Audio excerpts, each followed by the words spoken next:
I was sitting on the veranda, sipping hot coffee from my favorite mug, when I heard the light pattern of bare feet on the wooden floor. A moment later, small arms grabbed my leg, and I smiled and leaned down. "Max, you promised to help me build a ship." The voice was full of determination, and the boy's blonde curls were disheveled in the wind. I placed the mug on the railing and picked him up. "So this is where you've been hurrying since this morning, Leo?" I asked, raising it above my head. The kid laughed loudly. "Yes, we need the fastest ship, so that we can swim far, far away. You're a sailor, Max. You know everything about ships, sailor." I chuckled. "Well, maybe a little. But for such a journey, we will need a special ship. Ready to help me build it?" Leo nodded vigorously and jumped out of my arms, immediately grabbing my palm. I couldn't help but smile. "Then let's go to Mom, have breakfast, and go in search of materials." The house smelled of coffee and fresh baked goods. I noticed Lily standing at the stove, stirring something in a pot, her long brown hair in a loose braid, and a slight smile on her face. I felt calm in this house. There were no demands, no reproaches. Here I was needed not as a source of money, but as a person. Lily turned around and met my gaze. Her warm brown eyes, which always conveyed concern, lingered on me a little longer than usual. "Good morning, Max," she said, coming closer and lightly touching my hand. "Good," I replied, leaning down to steal a light kiss from her. Leo, who was already sitting at the table, impatiently tapped it with his spoon. "Max, we can't have breakfast forever. We need a ship." Lily laughed, and I nodded to the baby. Okay, Captain. As soon as we eat, we'll go to work." After breakfast, we went to the shed where I stored various boards and tools. Leo was running around, excited about the upcoming construction. "Max, will the ship have a sail?" he asked, enthusiastically picking through the small pieces of wood. "Certainly. A real ship cannot exist without a sail," I smiled, picking up suitable boards. We spent several hours working together. I sawed the boards, and Leo brought nails and tools, sincerely helping in everything he could. Every time I looked up, I saw Lily watching us from the window, her face lit up with a soft smile. When the ship's hull was ready, Leo clapped his hands with delight. "He's almost real. Now we need to paint." "Yes, but first, let's make a mast," I said, handing him the rope. We continued to work, and with each passing moment, I felt myself becoming more and more attached to this boy and this life. At some point, I raised my head and met Lily's gaze again. In her eyes, I saw love not restrained, inexpressive, but open and warm, the one that I had been looking for so long. I loved her too, without a doubt, without looking back. This was my second attempt at love, but this time I was sure. This is a real, strong haven in which I found my home. Here, among the shavings and the sun, I was truly happy. Sitting in the shade of a spreading palm tree at the edge of the beach, I watched the sun break through its long leaves, drawing light reflections on the sand. A warm breeze carried the smell of salt and seaweed from the shore, mixing with the aroma of fresh wood that our unfinished ship smelled like. Leo and I had just decided to take a short break from work, and he grabbed a brush and ran off to paint a flag for our future ship. His laughter echoed along the beach, merging with the splash of the waves, and I was left alone with my thoughts. I haven't often allowed myself to look back, but today, on this quiet afternoon, the memories came flooding in like waves that couldn't be stopped. I closed my eyes, allowing myself to drift back into the past for a moment. I grew up in a small apartment on the outskirts of the city, where the walls were thin and the nights were long and restless. Our house was in a typical American apartment complex, rows of identical brick buildings, peeling paint on the stair railings, trash cans at every entrance. The neighbors lived much the same way as we did. Work, bills, rare joys in the form of a Saturday barbecue or a trip to the supermarket when you could afford a can of soda or a candy bar. Mom worked 2 jobs, during the day at the supermarket at the checkout, and in the evening she cleaned offices in the center. I often woke up in the middle of the night from the creaking of the front door. It was she who was returning home, tired, with aching legs, but still found the strength to look into my room, kiss me on the forehead, and cover me warmly. Sometimes I heard her quietly counting money at the kitchen table, sorting through a stack of bills. The light from the old refrigerator spilled into the dark room, and her face was focused, tired, but unshakable. There was always not enough money. We ate macaroni and cheese, cans of baked beans, peanut butter on white bread, food that was cheap but filled our stomachs. Sometimes on weekends, my mom would let us grab one pizza from Domino's or fry burgers at home. It was a real holiday. On Friday night, I watched shows on TV with her, Wheel of Fortune or Jeopardy, and for a moment it seemed to us that life was not so hard. My father left when I was only a year old. He did not want obligations, did not strive for family life, but craved freedom. When the responsibility for his family became a burden for him, he simply disappeared, leaving no explanations or farewell words. For a long time, I could not understand why he chose this path, but over time I realized some people are simply not ready to be parents, no matter how they seem at first. I have seen other families live differently. Sometimes I stayed with friends, and their houses seemed like something from another world. They had full refrigerators, snacks that no one hid, a PlayStation in the living room, huge sofas where you could lie around without the fear of accidentally breaking something. Their parents drove large subs, picked them up from baseball practice, and stopped at Chick-fil-A or McDonald's for dinner. These little things seemed like an unattainable luxury to me. But I didn't envy, I dreamed. One evening when I was 12, I stood at the window, looking at the neighbor's family. Father, mother, and two children laughed as they set the table in the yard. They lit little lanterns, grilled hot dogs, and children ran barefoot across the lawn, laughing. They looked so happy, so real. At that moment, I swore to myself that someday I would have my own home, strong as a stone fortress, in which no one would be afraid of tomorrow. I imagined how I would come home from work, see my smiling wife, and hear the sonorous laughter of my children. It was more than a dream, it became a goal that led me all my life. I knew I would have to work harder than others, but I was ready, because I no longer wanted to live in a world where the electric bill could mean a hungry week, where sneakers were worn out because new ones were too expensive, where my mother worked until exhaustion and still had to buy food at discounts. So I learned to work. At first, he delivered newspapers, then he worked at a gas station, wiping car windshields and filling tanks. At 15, he got a job at Walmart, where he arranged goods on shelves, and later in a small cafeteria, where he learned to make coffee and listen to other people's stories. I gave every salary to my mother, leaving a little for travel and rare trips to the movies with friends. I vowed that my family would never know what fear of tomorrow was like. After graduating from school, I understood that without education, it would be difficult for me to make my way in life. We had no savings, neither my mother nor, of course, me. When I applied to several local colleges, I knew that without financial aid, I would not be able to attend. I filled out everything I could.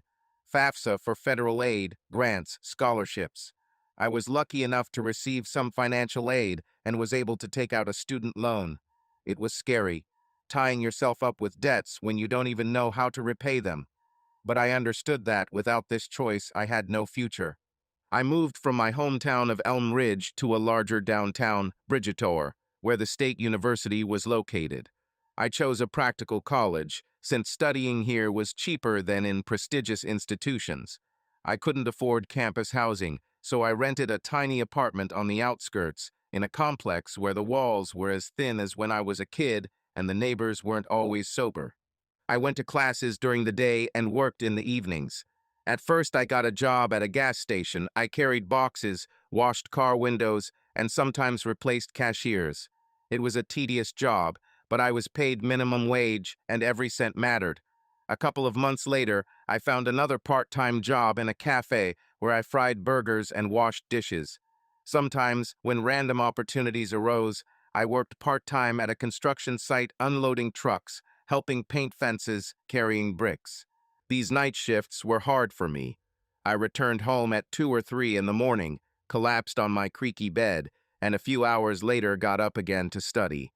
I drank cheap coffee from convenience stores and lived on frozen meals that I microwaved. but I held on.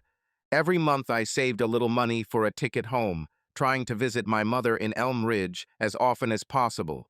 She always greeted me with a smile and set the table with homemade food, which I missed so much. We sat in the kitchen for a long time, talking about everything. It was important for her to know that I was coping, and for me to see that she did not feel alone. In college, I studied economics and business management. I can't say that this topic really fascinated me, but I saw it as a tool. I understood that if I wanted to break free, I needed to understand money, how it works, how to invest it, and how not to lose it. I was especially interested in the finance courses. For the first time, I understood how to manage expenses, how not to waste money.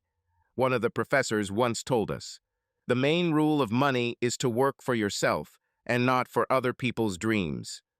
This thought stuck in my head. It was in college that I met Oliver Wilkes, a guy with the same fiery desire to escape his past life as I had. He studied to become a lawyer and had incredible persistence. We quickly found a common language. We both grew up in families where there was always not enough money.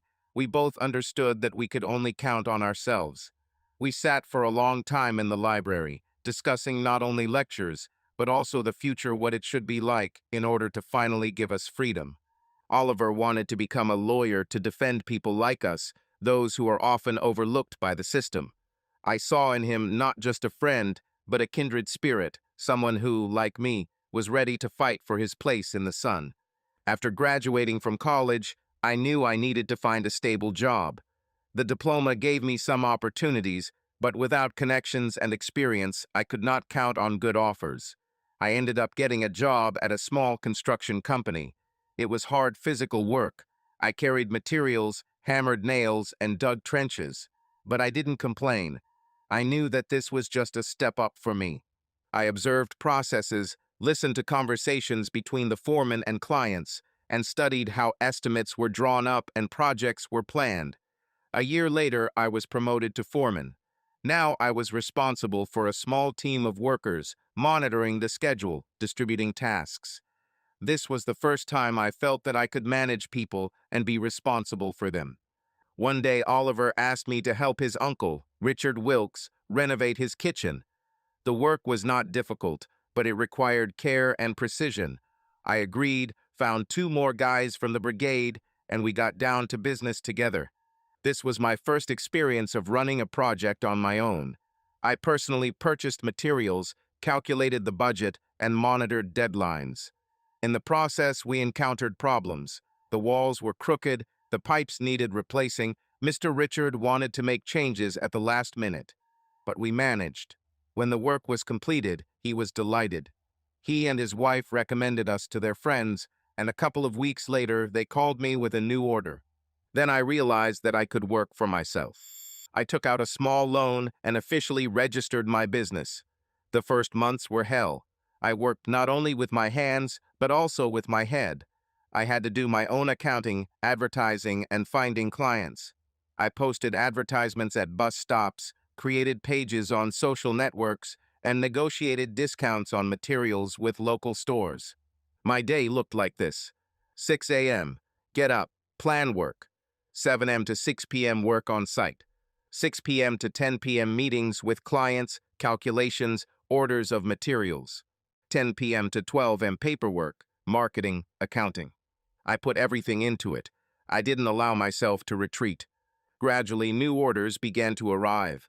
One client told another about us, and word of mouth started working. I hired a few more workers, and we started taking on more complex projects, major renovations, extensions, exterior work. I remember the first day I made more money than I could have at a regular construction company. It was a moment of realization. I no longer depended on my bosses. I didn't expect a promotion. I didn't accept other people's terms. I created my own reality. This is how I took the first real step in building my future. When you're building your life from scratch, you don't have time for romance. But sometimes fate throws up the most unexpected encounters when you least expect it.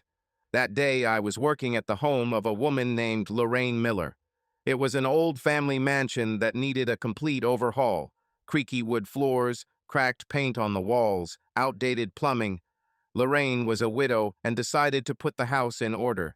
For me, it was a good order large enough to cover the cost of a new tool and invest a little in expanding the business. Lorraine turned out to be a friendly, but rather strict woman. She was one of those who was used to being in control.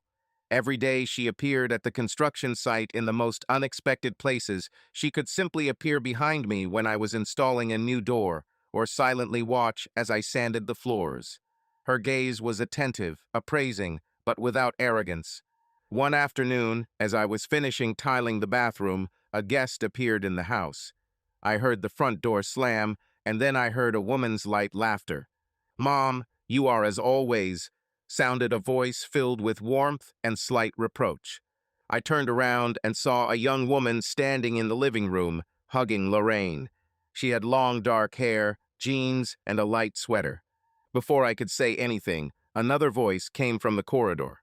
"Lorraine, if you worry any more, I'll start to think you're having an affair with this renovation."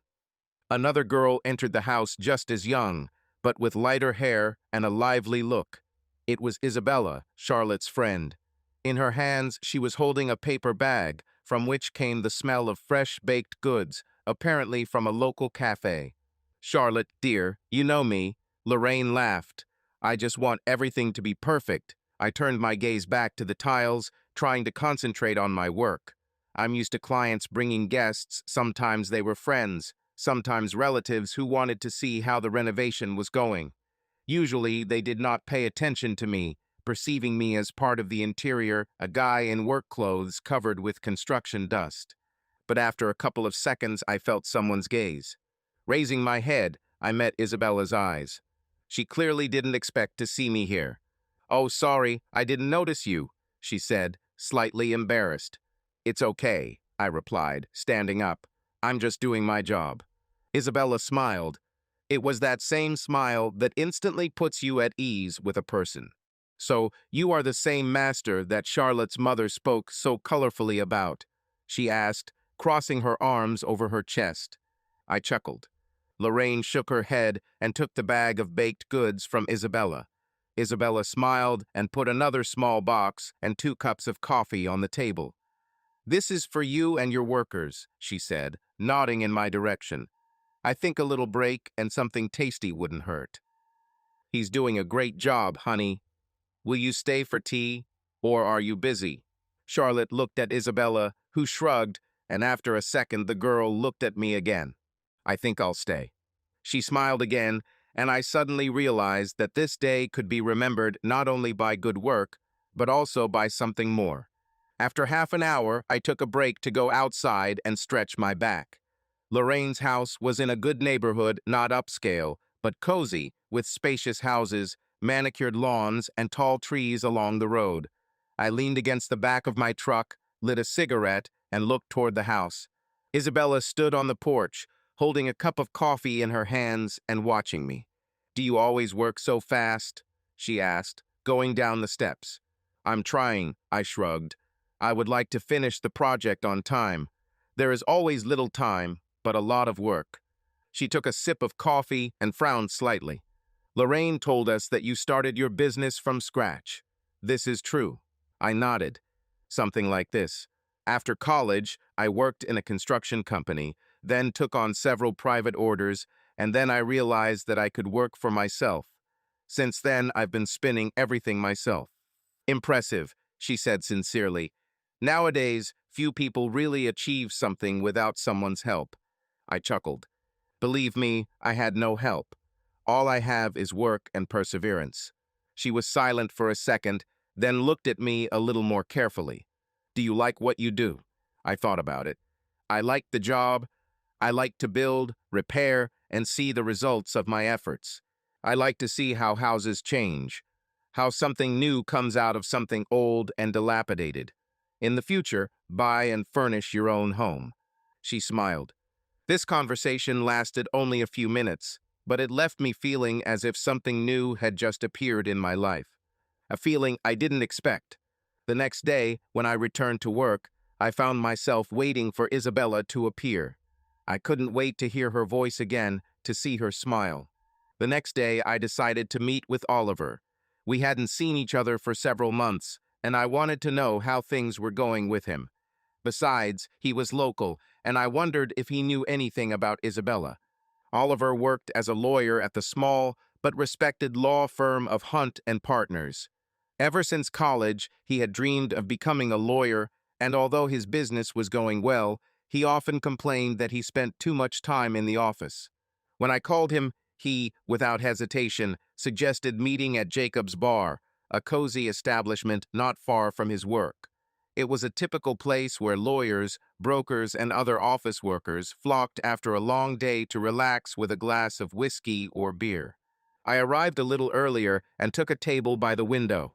The bar was decorated in a classic American-style dark wooden panels, a counter behind which there was always a smiling bartender and soft, slightly dim lighting, creating a cozy atmosphere. The TVs showed news and sports games, and in the far corner there was live music playing quietly. An old man in a threadbare jacket strummed a guitar, singing old blues tunes. The room was quite lively. Several guys in shirts with rolled-up sleeves were animatedly discussing something at the counter, and an elderly man nearby was sipping bourbon, staring at the phone.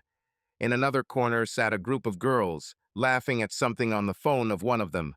10 minutes later, the door swung open with a bang and Oliver walked confidently into the room. His suit looked impeccable, but I knew that despite his expensive appearance, he was still that college kid who could sit on the ground in the park and drink cheap beer straight from the bottle without any problem. Max, finally, he patted me on the shoulder and sat down opposite me.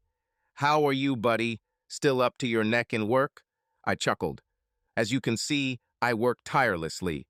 And now you are an important person, suits, documents, courts." "Oh yes, this is exactly how I imagined my adult life, 20 hours a day, sitting in the office and listening to rich people trying to sue each other," he chuckled. "But I admit, the work is interesting. Sometimes there are such cases that at least write a book." We ordered a beer each, and the conversation gradually moved on to its usual course. We discussed old acquaintances, remembered our student years, and even laughed about how we once almost got kicked out of the course for arguing with a professor about the real estate market. But at some point, I decided it was time to ask the main question.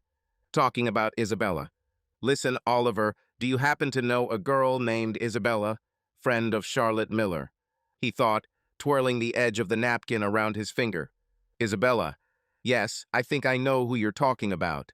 She studied at the same university as us, but was in a different department. As far as I remember, she studied art or something related to design." "Exactly?" I asked again. "Absolutely. She was always different from the rest. You know, there are people who stand out not only for their appearance, but for their energy. That's exactly what she was like. Smart, ambitious, with a lively look. Not the kind of person who just goes with the flow." I nodded, remembering her confident smile when we talked outside Lorraine's house. "What, did you meet her?" Oliver raised his eyebrows, grinning. "You can say so. I met her at one of the orders. I found her." "Interesting." Oliver narrowed his eyes and grinned. "Are you saying you finally like someone?" "Max, I was starting to worry that you liked my company more than women." I shook my head but chuckled. "I just didn't expect to meet someone like her. There's something about her." "What attracts you?" I looked at him and nodded. "Yes, maybe I can't explain it." Oliver took a sip of his beer, looking at me thoughtfully. "You know, I ran into her a couple of times at university events. She was always confident and ambitious. I think you should find out more about her." I thought about his words. "Does she have someone?" Oliver shook his head. "Don't know." This information got me thinking. Perhaps I actually had a chance to get to know her better. But before I started thinking about anything more, I needed to finish working on Lorraine Miller's house. The evening was drawing to a close. The bar filled with even more people laughing, talking, some ordering another round of drinks. Oliver looked at his watch and sighed. "I have to get up early tomorrow, and I think you will too. So let's make a deal. If you decide you want to get to know her better, I'll help you get some information. After all, I'm a lawyer. I know how to delve into details. I chuckled. If necessary, I'll contact you. We paid, went outside, where it was already noticeably colder, and went in different directions. I got into my truck, started the engine, and looked in the rearview mirror. The relationship between Isabella and I began unexpectedly, but quickly. We began to meet often at Lorraine Miller's house, where I continued to renovate, and when she came to visit Charlotte, she always stayed a couple of minutes longer than required to simply say hello. At first it seemed like an accident light, unobtrusive conversations in the hallway, fleeting smiles, short jokes.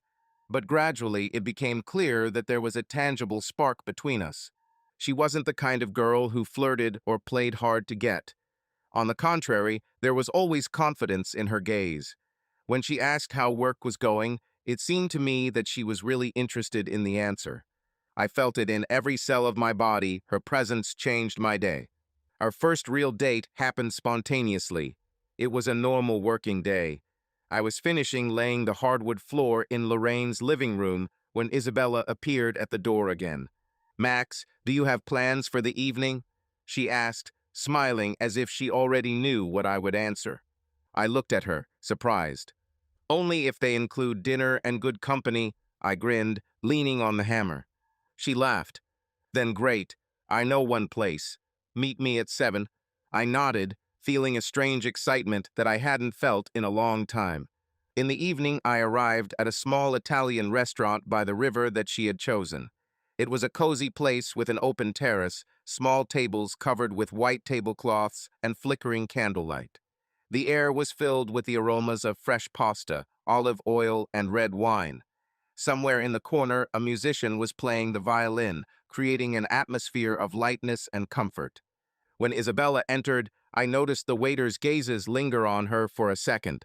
She looked elegant, but without unnecessary pathos jeans, a light blouse, her hair slightly disheveled by the wind. She was a natural. We ordered wine, and the conversation flowed naturally. She said the same thing as Oliver, only in more detail, that she studied design and dreamed of opening her own studio. But like many young professionals, I was just looking for opportunities to get started. She talked about her passion for creating cozy interiors and how she loves working with colors and textures.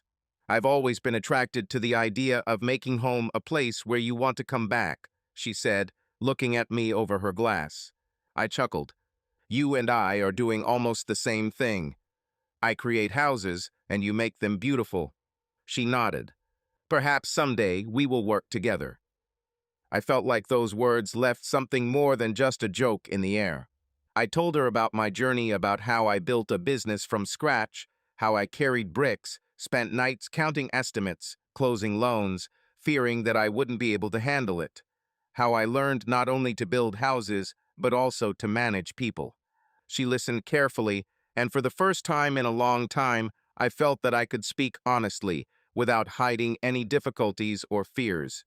When dessert was brought, tiramisu, which we decided to take for two, we fell silent, just enjoying the moment. From that evening, everything moved even faster. Isabella was a person who was not afraid to show her feelings. She texted me in the morning, brought me coffee when she knew I was having a long day, and called me just to find out how I was doing. I'm not used to this kind of attention. I was too busy with work. But Isabella saw. She looked at me as if she knew something about me that I myself did not yet understand. She wasn't afraid to speak up. If I was tired, she didn't say, "Oh, poor thing," she said, "Max, you need rest. Let's go somewhere for the weekend." If I doubted some work decision, she would ask, "What exactly do you want?" We were different. I am used to building my life on survival, on struggle. She lived with the feeling that the world can be changed if you have a goal. But one thing united us: the dream of a home that would truly be ours. Despite the fact that we grew up in different conditions, I did not have a father, and she, on the contrary, had a large and friendly family. We both wanted the same thing. I wanted my children to never have the fears that I had, so that they don't fall asleep hearing their mother counting the last money. She wanted to create a home that people would want to return to, where every corner will be filled with warmth and comfort. By that time, my business was already taking off. I expanded the team, started taking on large orders, and was able to close all the loans. For the first time in a long time, I had not just a job, but a future. And now that she was nearby, I began to think not only about how to earn money, but also about why I was doing it. One day, we were sitting on the roof of her house, drinking wine and watching the sun slowly disappear behind the horizon. "Where do you think you will be in 10 years?" she asked. I looked at her and, without hesitation, answered, "In a house that he built himself, with my wife and children." She smiled. "Good plan. And you?" "In the same house. With you." We were silent, looking at the evening city, and a month later I decided to propose to her. This is how my marriage began. Isabella always dreamed of a big, luxurious wedding where everything would be perfect, from exquisite decor to live music and hundreds of guests. She had imagined this day since childhood, leafing through glossy magazines, planning every detail in her head. And now that this moment had come, I knew that I wanted to do everything possible for her to make this dream come true. By then, my business was thriving. We took on large orders, I expanded the team, and financial stability finally allowed me to not count every dollar I spent. Therefore, I spared no expense to make this day truly unforgettable for Isabella. We chose a luxurious country mansion an hour's drive from the city, an old mansion surrounded by greenery, with a spacious garden and columns, like in the best American films about classic weddings. Tall oak trees grew around, white tents stood on the lawn, and garlands of hundreds of small light bulbs flickered above the heads of the guests. When the sun began to set, the entire garden was filled with a soft golden light, creating a truly fabulous atmosphere. Isabella insisted on a live orchestra, and she was right. Violins, guitars, light pianos, all this added sophistication, making the evening even more magical. The music sounded in unison with the warm summer air, with the smiles of the guests, with the ticking of champagne in the glasses. More than 100 guests gathered. These were mostly Isabella's relatives and friends. Her family was large, loud, filled with people who laughed heartily and hugged each other as if they hadn't seen each other in ages, even if they saw each other every week. There were far fewer people on my side. Basically just my mom and Oliver, but that was enough for me. I knew my family had always been small, but when I saw Oliver patting me on the shoulder and saying, "You're damn lucky, Max," and Mom sneaking away to wipe away her tears, it warmed my heart. I watched with a smile as Isabella glowed with happiness. She had always been beautiful, but that day she was simply dazzling. Her dress was sophisticated, perfectly emphasizing her figure, and the light veil gave her even more elegance. The snow-white fabric seemed weightless, and long sleeves with delicate embroidery added classic luxury to the look. She caught the admiring glances of the guests, but when her eyes met mine, I saw in them not just joy, I saw love. At the wedding, I got to know her family better. Margaret, her mother, turned out to be a warm and energetic woman who did not hide how proud she was of her daughter. She held my hand and said, "You have to take care of her, Max. She's strong, but she also needs support." Sophia, Isabella's younger sister, was the complete opposite of my wife, more explosive, emotional, with endless energy. Her husband, Andrew, seemed like a man who had gotten used to her temperament and had learned to smile about it. Aunt Clara and Uncle Robert, two incredibly charming people, knew 1,000 stories about Isabella's childhood. They told how she staged impromptu performances as a child, drew dresses for dolls, dreamed of becoming a designer, and was always the main ringleader at family holidays. I felt that they were sincerely happy for her. They accepted me, and it meant more to me than they could ever imagine. Isabella's father, William, died of a stroke 5 years ago. This day would be special for him. We honored his memory by raising our glasses in his honor. Margaret spoke fondly of what a caring husband and father he was. At some point, Isabella's eyes filled with tears, but she immediately smiled. "I know he would be proud to see me so happy," she said, squeezing my hand. This moment made the evening even more soulful. Despite all the joys, we did not forget those who were important. The ceremony took place in a surprisingly warm atmosphere. We exchanged vows in front of all the guests.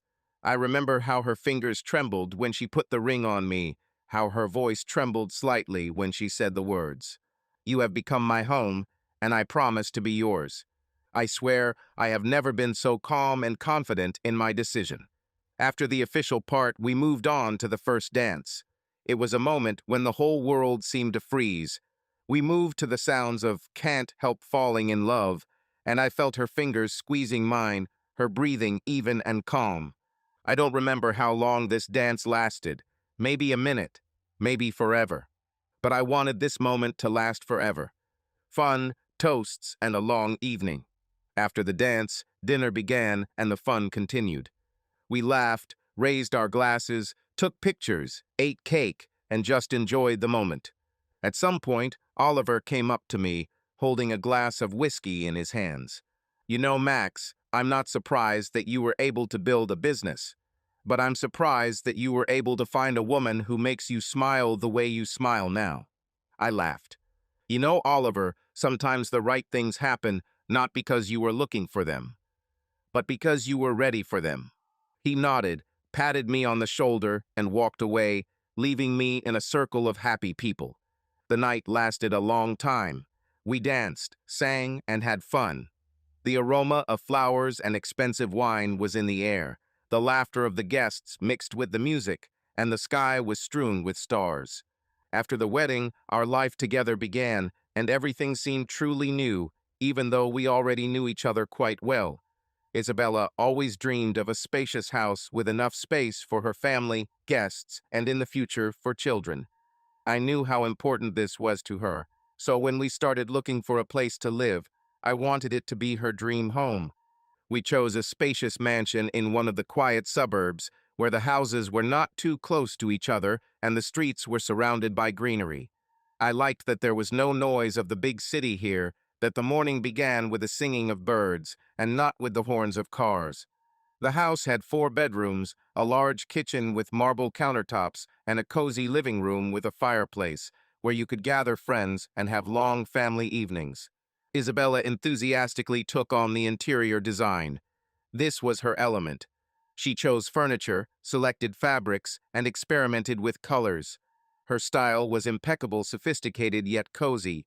I saw her eyes light up when she talked about the details, and it only confirmed that she had made the right choice in her profession. I gave her complete freedom, saying that I trusted her taste. And frankly, it was nice for me to come home, where every corner reminded me that this is not just a home, but a place that we create together. While Isabella took care of the house, I worked even harder. My business continued to grow, and now I was not only responsible for myself, but also for our life together.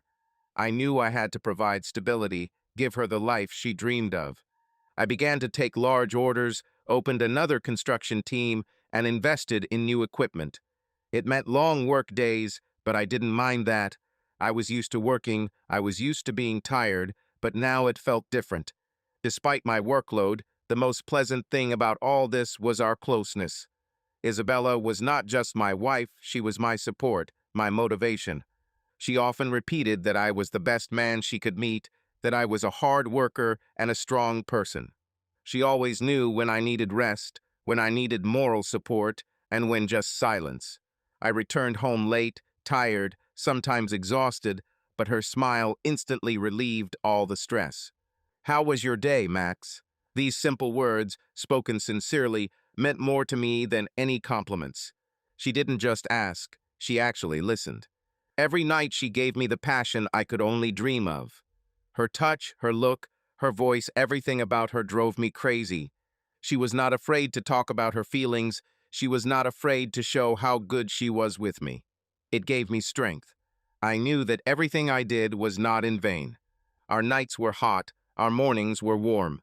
Every evening she waited for me impatiently, and every morning she saw me off with a smile, promising that the evening would be even better. A month after the wedding, Isabella came to me with an excited look. I was in the garage, sorting out tools, when she came in, clasping her hands a little nervously. "Max, I need to tell you something." I immediately realized that this was something important. She took a deep breath and then, blushing slightly, blurted out, "I'm pregnant." For a second, I froze. We planned to live for ourselves for at least a year before thinking about children. But at that moment, I realized that nothing could make me happier. I hugged her, holding her close, and felt her relax in my arms. "Are you really happy?" she whispered, clinging to me. "Are you glad? This is the best thing that could have happened to us." I knew our lives would change forever, but I was ready. I wanted this. I knew that I wanted to see her with her belly. I wanted to hold our baby in my arms. I wanted to hear his first laugh. At the first opportunity, I went to the jewelry store. I knew that symbols were important to her, and I wanted this moment to be remembered forever. I chose a thin gold bracelet with an engraving inside. "You are my best solution." When I handed her the box, she was surprised at first. "What is this?" "Open it." She slowly opened the box, and I saw her eyes sparkle. "Oh, Max." She carefully ran her finger over the engraving, then looked at me, and I saw her lips twitch. "It's so beautiful." I took her hand and put the bracelet on her wrist myself. "You will always wear it, to remember how much I love you." She immediately called her relatives to tell them the good news. It was an ordinary day. I worked on site, supervising the guys laying new parquet in a client's country house. Summer was in full swing. The sun was hot. I was in a t-shirt and work jeans. My hands were covered in dust. At such moments, I felt alive. I loved to see how something lasting, real was created out of nothing. But then the phone rang. The hospital number appeared on the screen. At that moment, everything went cold inside me. I knew that nothing good would come out of this call. "Mr. Carter?" The doctor's voice was calm, but there was a tinge of regret in it. I clutched the phone in my hand. "Yes. I'm sorry, but your mother has passed away. Stroke." I didn't answer. Everything around became blurry. The sounds of construction disappeared. The air became thick and heavy. The only thing I could squeeze out. "A few hours ago. We did everything we could. It happened suddenly. No warnings. No farewell conversation. Without a chance to tell her how much I love her." I remember hanging up the phone and just sitting on the nearest toolbox, staring at one point. Everything I built, everything I strived for, all my victories at that moment, they did not matter at all. I've lost my footing. Organizing the funeral was pure hell. Not because it was difficult for me to decide something, but because every call, every detail reminded me that my mother was no longer there. Isabella was nearby. She held my hand and tried not to leave me alone. But even her care could not drown out the emptiness that settled inside me. I remembered how my mother worked 2 jobs, how she counted money at night, how she never complained, no matter what. Everything I did in life, I did for her. But now she is gone. When Isabella was 6 months pregnant, her mother, Margaret, came to us. She said that she wanted to help her daughter, but I knew that she had come for a reason. Margaret was a dynamic woman, a true force of nature. She always had everything under control. There was no chaos, doubt, or weakness in her world. She was the kind of person who made plans 5 steps ahead and expected everyone around her to follow them. From the first minutes changes began in our house. Margaret took over the space as if she had lived with us all her life. "The baby should sleep in a room closer to your bedroom. Max, you wouldn't mind converting the office into a nursery, would you? Is it safe to place the bed like this? I read somewhere that a child needs a certain amount of air circulation. Max, we need to move it to the window. Are you seriously eating these frozen dinners? This is terribly harmful. Max, you know that a pregnant woman needs proper nutrition, right?" I looked at her, then at Isabella, who was laughing, and realized that this was all just the beginning. One day at dinner, she suddenly looked at me carefully and said with all seriousness, "Max, you need to eat more vegetables. A man your age should take care of his health." I looked at my plate, where there was already a double portion of broccoli. "And a man in my position should take care of his mental health," I muttered, glancing sideways at Isabella. She covered her mouth with her hand, holding back her laughter. But Margaret was unstoppable. She got up earlier than everyone else. She made sure that the house was in perfect order. I checked what Isabella was eating, controlled what time I left and what time I returned. Morning. I stand in front of the mirror, buttoning my shirt. Margaret walks by, stops, and looks at me with her arms folded across her chest. Are you really going to go out in this? I blinked. What's wrong? She looked me up and down skeptically. I just thought that now that you're the head of the family, you'd look, well, more respectable. I looked at my clean, ironed shirt. I thought I would just leave the house, but now I feel like I have to rethink my life. Isabella, passing by, just laughed and patted me on the shoulder. Get used to it, my love. This is my mom. Time flew faster than I expected.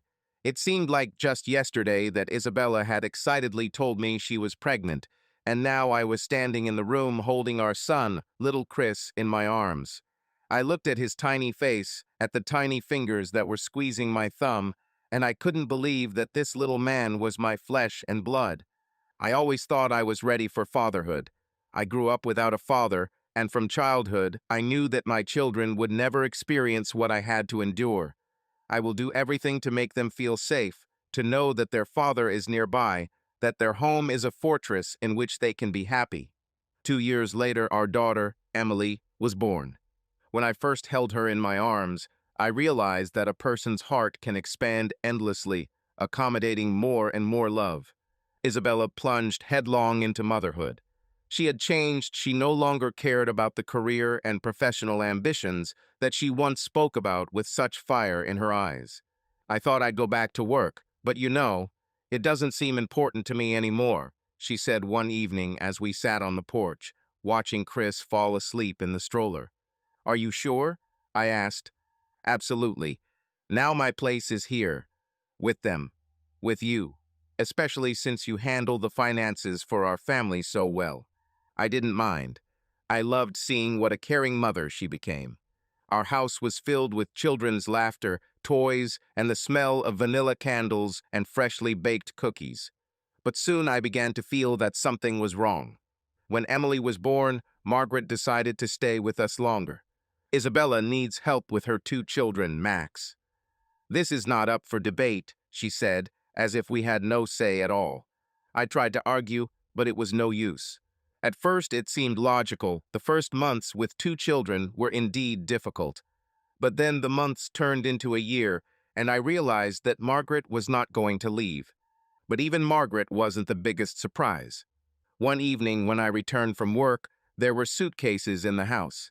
I walked into the living room and saw Sophia and Andrew. What's going on here?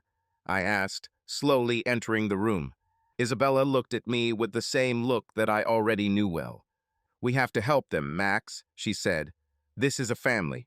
It turned out that their house was repossessed for non-payment.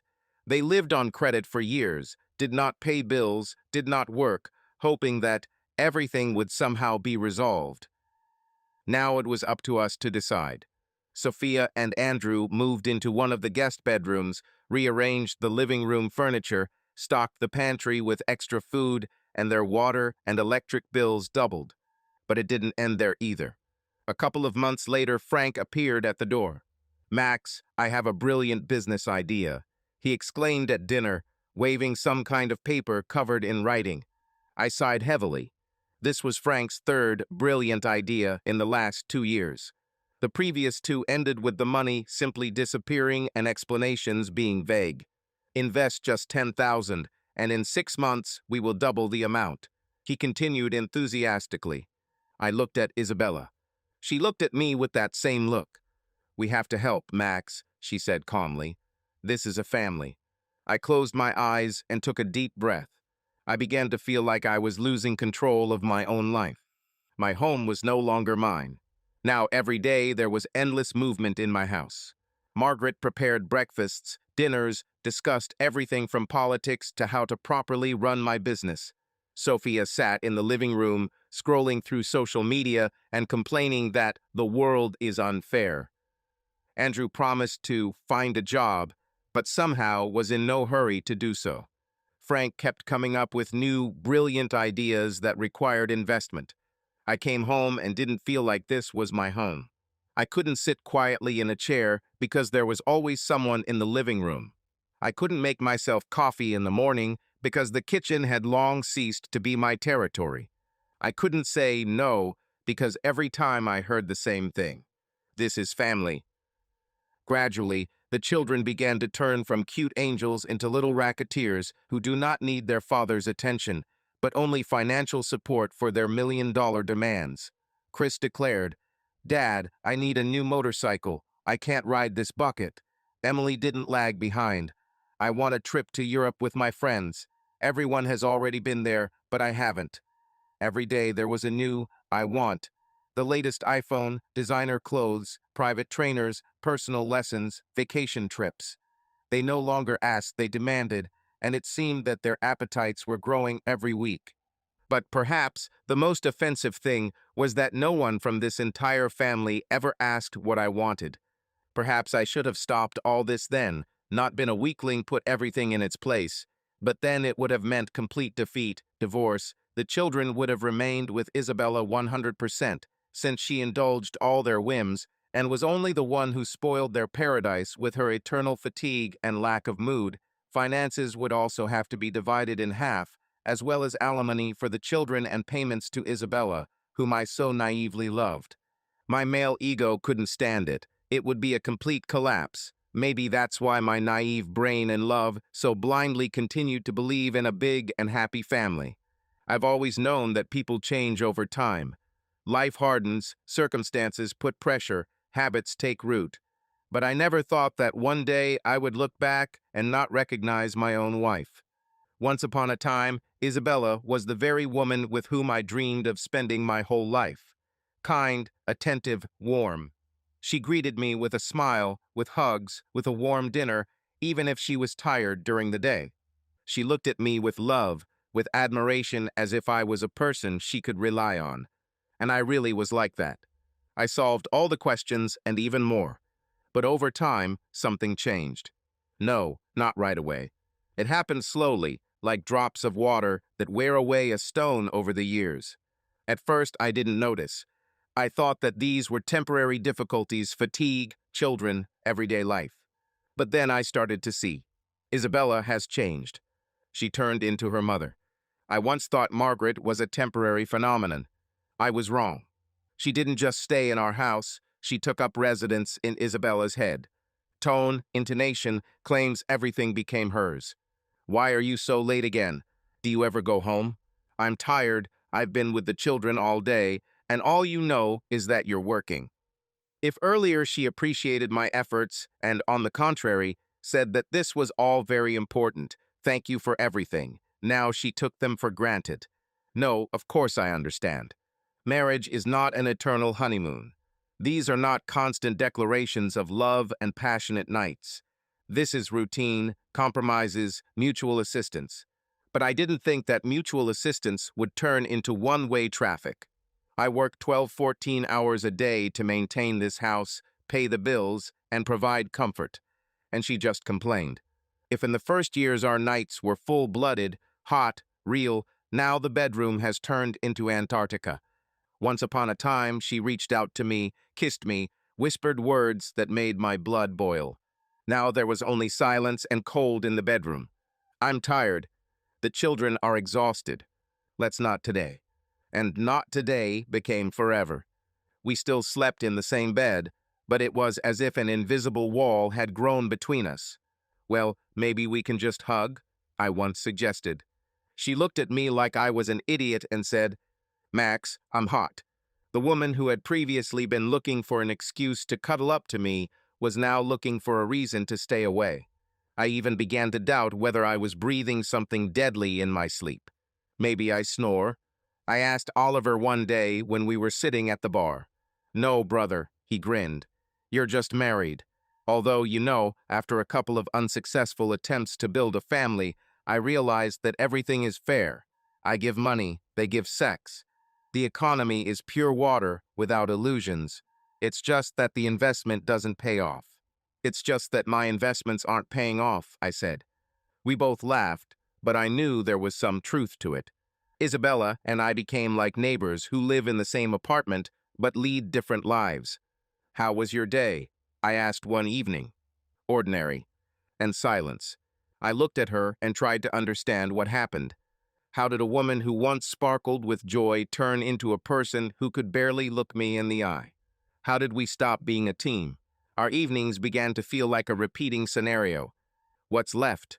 Work. Only work. I threw myself into business because it was the only thing that gave me meaning. I was respected at the construction site. Clients appreciated my work. I felt needed. What about at home? I felt out of place. I built a house in which I no longer had a place. What's next? I didn't know. Perhaps God had mercy on me, or, on the contrary, he decided to finally finish me off. Because by chance, on one of my rare days off, I learned something that I probably shouldn't have known. The day turned out to be hot. I spent the morning tending to the yard, working on the lawn mower, and then cleaning the pool. At some point, the heat became unbearable, and I decided to go into the house to take a shower and change clothes. I went up the stairs and went into the bedroom, but as I passed the slightly open door into the living room, I heard laughter. Women's laughter. It was Isabella and her friend Lauren. I didn't think much of it until I heard what they were talking about. "Oh my God, Lauren, you have no idea." Isabella's voice sounded mocking. "I can imagine that this poor Max still thinks that we're just having a cooling-off period." And she laughed. "Seriously? Is he still trying?" Lauren played along with her. "Yes, you should have seen it. Sometimes he even makes attempts to show tenderness. Imagine, recently he tried to hug me. I almost laughed right in front of him." Isabella giggled. I said I was hot. "Well, so what? To some extent true." "Well, how is your new toy?" Lauren said mockingly. "Haven't played enough yet?" "Oh, Thomas, God, Lauren, it's like going from a bicycle to a race car." Isabella's voice became lazy and dreamy. "This is not boring, sweaty, monotonous family duty. This is greed, this is hunger, this is real male power.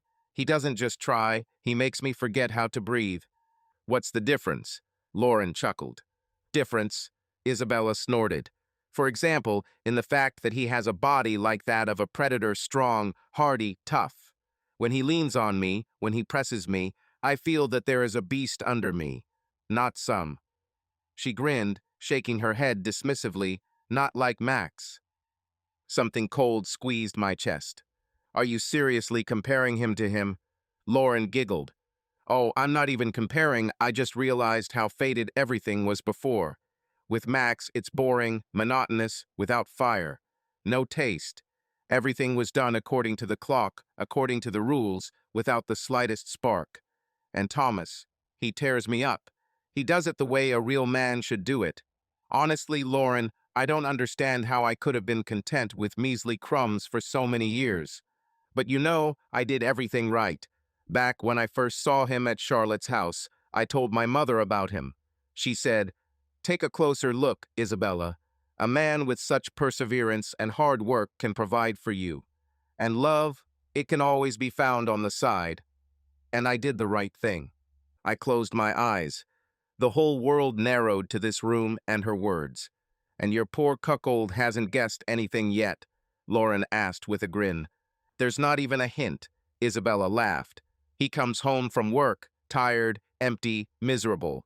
He collapses on the sofa, thinking that he has everything under control. Meanwhile, his faithful wife receives something he never even dreamed of." I took a step back.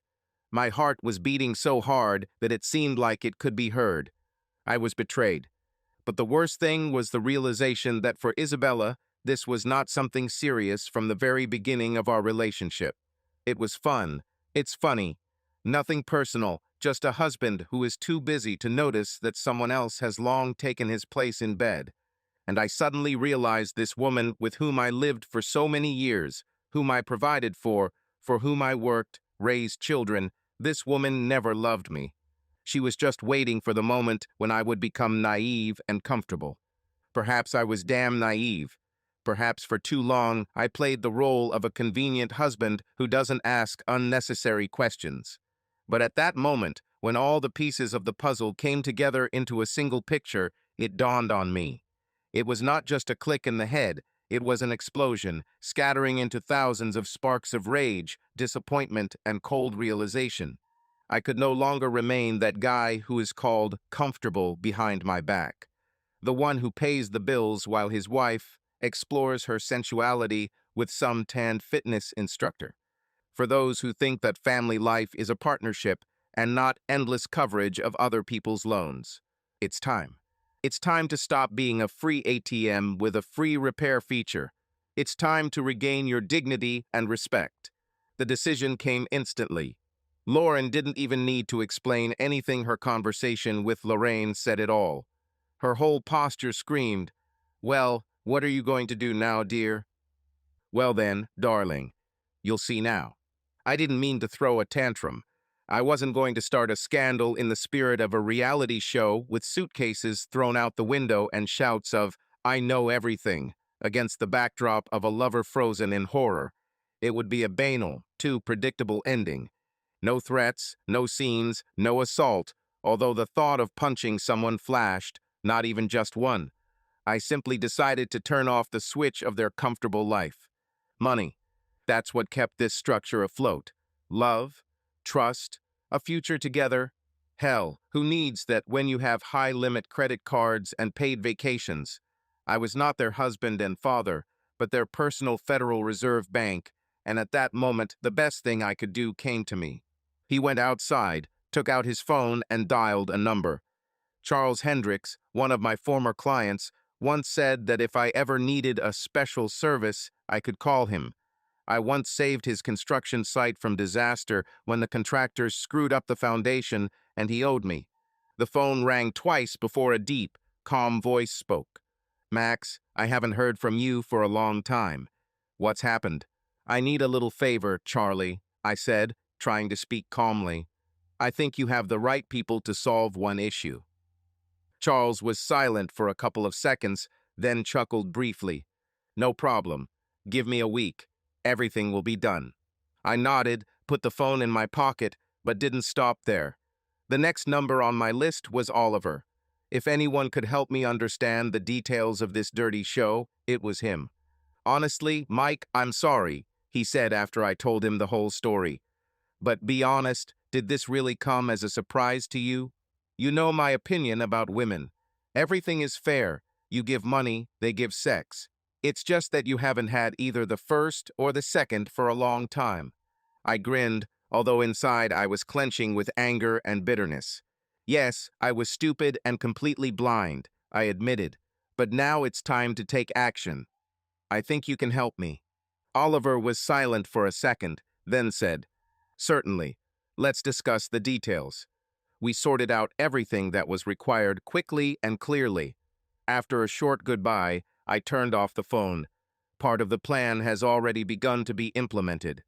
And now I had a whole week to finally enjoy this circus before the curtain finally came down. Since they've been taking advantage of me for so long, why shouldn't I take advantage of the moment and enjoy myself? I decided to give myself some personal entertainment. Every morning I appeared in the kitchen in a good mood, smiling so widely that it clearly frightened Isabella and her family. He sat down at the table and sipped his coffee, starting conversations that could rival the best stand-up comedians. "Sophia, have you thought about getting a job?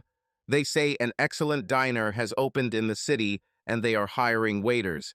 Although, you always said that you were created for great things. How are your modeling dreams going? I'm sure there is an agent somewhere who is looking for a woman who knows how to live at someone else's expense." Andrew, her husband, sat opposite her, his head buried in his phone, pretending that this did not concern him. I smiled at him. "Andrew, buddy, you wanted to start your own startup, right? What's your idea for an app for lazy bums?" "Oh, sorry, for optimizing home space. It seems investors haven't lined up yet." He just muttered something under his breath. My mother-in-law, of course, could not ignore my friendly conversations. She looked at me critically and said, "Max, you're acting strange. Did something happen?" I shrugged. "No, Margaret, I'm just thinking about the future. Suddenly, we all will soon have to get used to new realities. By the way, do you know where you can rent a house inexpensively?" Yes, purely hypothetically. She frowned, but did not attach much importance to these words yet, and I enjoyed every second. They were used to seeing me as a cash cow, and I decided it was time to finally have some fun, watching them get nervous, not understanding why my tone had suddenly changed. The children were not left unattended either. Chris burst into the kitchen with the traditional demand. Dad, I need money. My friends and I are going to Miami for the weekend. I made a thoughtful face. Great idea, son. It's great that you learn how to make money so early. It will be a valuable experience. What? He stared at me as if I had just spoken Chinese. Well, you don't think I'll give you money for a party? I took a sip of coffee and smiled. I'm sure you can handle it yourself. Maybe you can get a part-time job. Chris was clearly not ready for such a turn. His mouth opened, then closed, and then he just turned around and walked away, muttering something under his breath. Emily appeared a little later with a face full of confidence. Dad, I need a new phone. Mine is already old. He came out 3 months ago, I noted. Yes, but there is already a new model. She was indignant. Lily, Jessica, and Samantha already have these. This is humiliation, do you understand?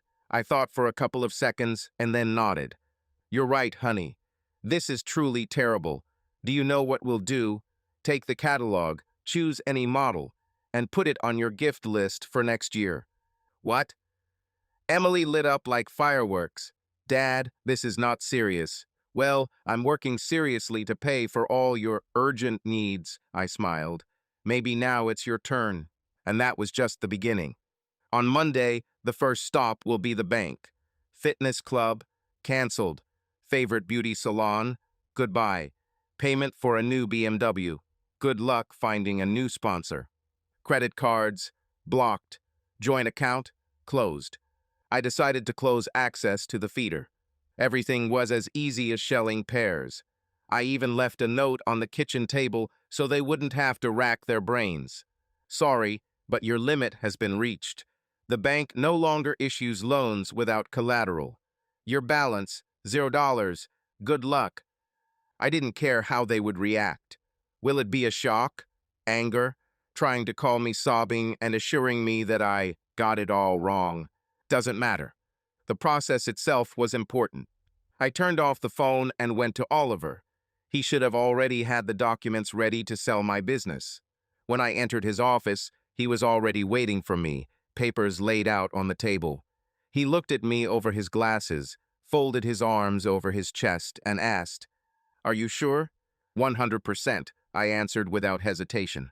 Oliver sighed heavily, shook his head, and muttered, "Damn. Then sign here." He pointed his finger at the paper. After a friendly hug with Oliver, I called a taxi and went to the third point of my plan, Charles Hendricks. We agreed to meet at the airport cafe.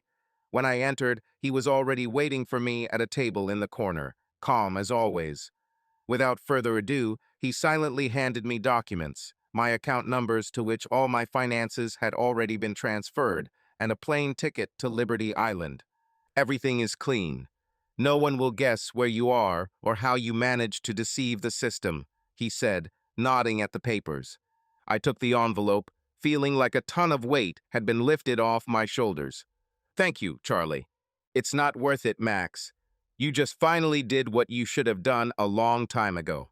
I must have fallen asleep. Lily's voice woke me up.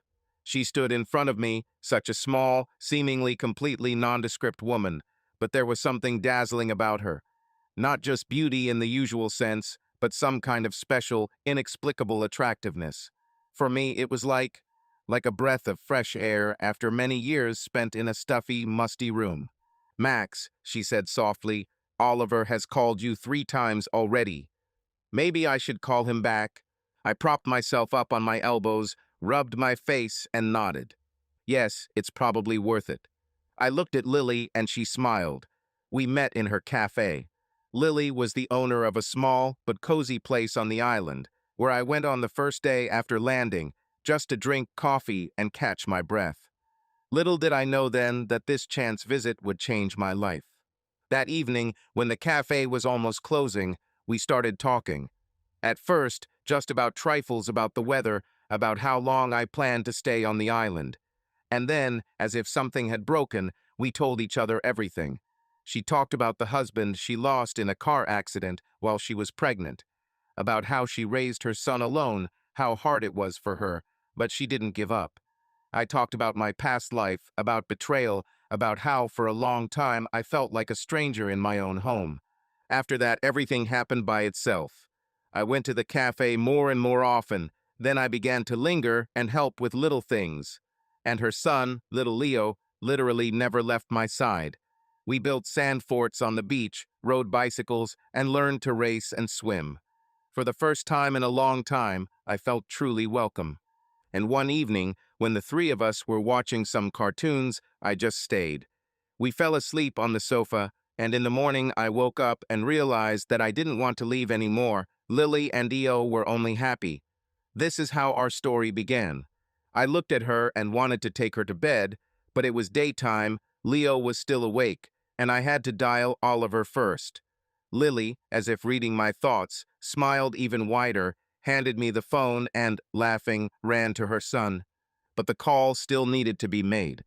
We spoke regularly on the phone, and Oliver was happy to keep me updated on how my former, loving relatives were coping after my disappearance. After I left, their lives immediately went downhill. Isabella, accustomed to luxury, was forced to find ways to pay the bills. For the first couple of months, she still tried to hold on, sharing plaintive stories with friends and hoping for help from those around her. But no miracles happened. Margaret, too, was not used to the new state of affairs and quickly began accusing her daughter of fucking up her main sponsor. Sophia and Andrew, left without comfortable free housing, were forced to move to a worse apartment with Uncle Frank. He suddenly realized that his business ideas, without my contributions, were no more expensive than a roll of toilet paper. The only people I left anything for were my children. I wrote a letter to each of them explaining the reason for my leaving. I knew they probably wouldn't miss me, but the only thing I advised them was to try to look at life from the other side. I left each of them an invoice to pay for their education, a start to their independent life, as well as a monthly minimum payment for living expenses until they came of age. Everything else is in their hands and will depend only on them. I took a deep breath and dialed the number. Oliver answered almost immediately. Speak already. Isabella is now entertaining men for money, brother. Are you serious? Absolutely. I saw her in person.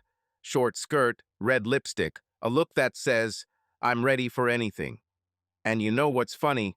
I recently found out that Margaret's boyfriend had filmed her. She found out, and they started a scandal in public. I was screaming with laughter after this call. Oliver just made my day. Well, you still have fun all night, taking my story to pieces. And I have to go. Lily doesn't like to wait, especially today.